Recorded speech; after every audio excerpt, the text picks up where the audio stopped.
হরে কৃষ্ণ ভক্ত সজন। তো আমরা এখন বিকালবেলা মন্দিরে চলে আসি ভগবান দর্শন করতে। এদিকে বিদেশি ভক্তরা কীর্তন করে, এরকম ভগবানের প্রচার করে।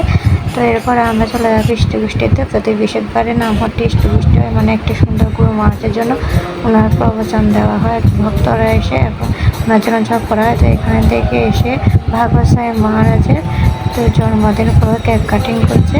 তো এর পাশাপাশি দুটো প্রভুরের জন্মদিন ছিল, মানে আগে পরে আজকে কালকে এরকম একসাথে ব্যবসায়ী মহারাজের দুদিন আগে জন্মদিন চলে গেছিলো, তাই অনুষ্ঠান করে। তাই এখানে আমরা ভক্ত ছোটোখাটো করে অনুষ্ঠান করলো। তো আমরা কেক কাটে, সবাই কেক কেটে প্রসাদ খাওয়াচ্ছিল। তো আপনারা সবাই দর্শন করেন। জয় ভাগবত মহারাজ কি জয়।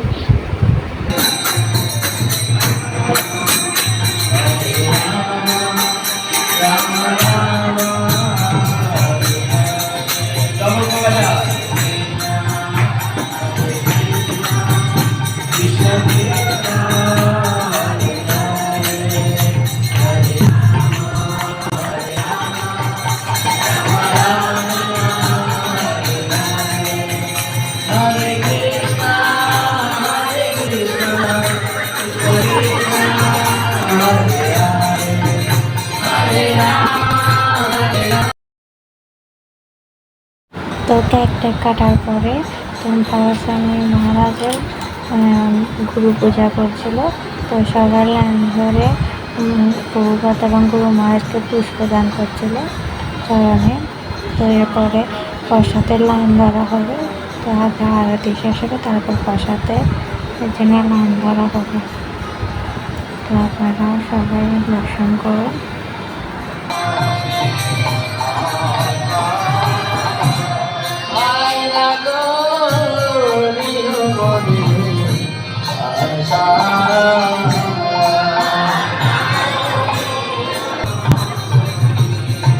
যে প্রসাদে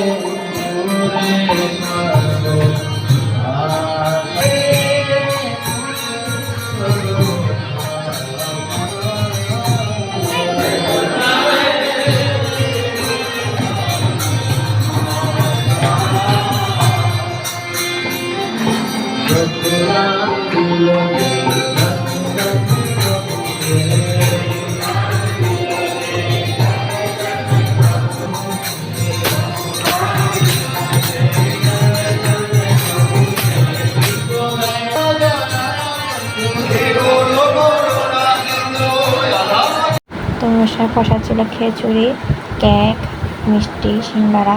তো আপনারা গুরু মহারাজের জন্য প্রতিদিন 1-2 মালা জপ করেন। গুরু মহারাজ অসুস্থ কারণের জন্য আমাদের ভক্তের নিয়ম গুরু মহারাজের জন্য 1-2 মালা জপ করা। তো হরে কৃষ্ণ। ভিডিওটা ভালো লাগলে সবার কাছে শেয়ার করে দেবেন। হরে কৃষ্ণ।